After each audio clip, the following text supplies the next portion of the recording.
All right, I want to talk the Shane Pinto gambling situation. We covered this earlier in the year, but there's been a bit of an update, so I think it's worth revisiting. So for those who missed the story or who don't remember, in October of this past season, Shane Pinto of the Ottawa Senators was suspended for half the season, 41 games, for violating the NHL's rules on sport gambling. Anyway, Pinto gave a bit of an update and explained what went on behind the scenes. And I've got to say, there's a lot of misinformation and confusion going around here, so I'll lay it all out pretty clearly. First of all, no. Shane Pinto was not gambling on the NHL. He was not gambling on anything involving him personally. That, of course, is strictly prohibited by the NHL under all circumstances. NHL players cannot bet on NHL games, even though it could be kind of fun if they were allowed to bet the over on their own goals or whatever, but I get it. However, Shane Pinto was also not suspended for simply gambling on another sport. That's actually allowed for players. What he did was proxy betting, which is when you get someone, usually a friend, a bookie, or a family member, to place bets on your behalf. He was doing this because he's in Ottawa and wanted to bet in the US. I'm sort of two minds about this. For one, I really dislike gambling. The degree to which the NHL has gotten into bed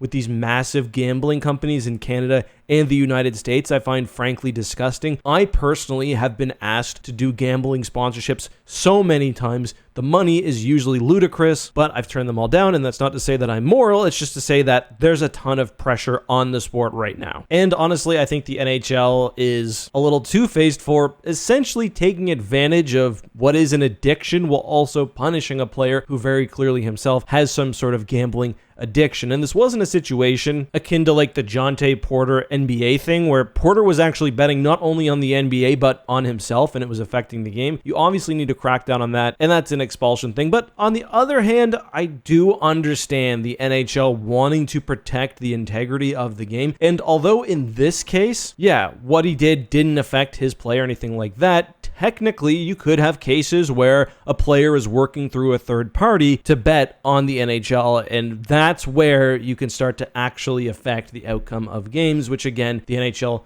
obviously cannot have. I do wonder how prevalent proxy betting is in not just hockey, but all major sports. Like, in moderation, I imagine it's pretty tough to get caught. Obviously, any person you're betting through should be gambling on their own account and should be making reasonable level bets, but we're getting sidetracked. And I guess my point is, now that we have the complete situation, or as much of a complete situation as we'll get, I think I come down on the fact that I understand, I suppose, what the NHL was trying to do and why they would make an example out of someone to curb the potential harm caused by betting. It just feels a bit gross when the NHL is doing whatever it can to profit off the addictions of those who gamble. Just my thoughts, though. Let me know yours below.